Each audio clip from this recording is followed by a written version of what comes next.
فكرة بسيطة كان غرضها غش تجاري كانت السبب في ظهور واحدة من أشهر المنتجات في العالم.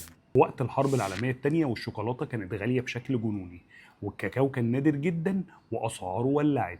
راجل إيطالي اسمه بيترو فيريرو كان عنده محل حلويات صغير في مدينة تورينو، اللي كان عنده مشكلة إن في طلب كبير جدا على الشوكولاتة ومفيش كاكاو كافي، فقرر يعمل حركة يغش بيها الشوكولاتة. جاب بندق مطحون وخلطه بكاكاو وسكر وعمل منه عجينة لونها بني وشكلها زي الشوكولاتة، وكانت بتتقطع زي الجبنة وبتتلف في ورق فويل. الناس افتكرتها شوكولاتة وعجبتهم جدا وبدأوا يطلبوا منها كل يوم. بس هنا حصلت مفاجأة، في يوم من الأيام قطعة منها ساحت، فالناس اضطرت تحطها في توست، بس كان طعمها وهم والناس اتجننت عليها وزاد الطلب عليها جدا.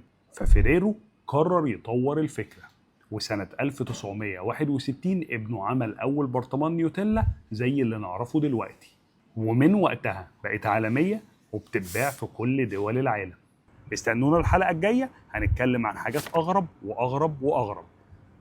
سلام.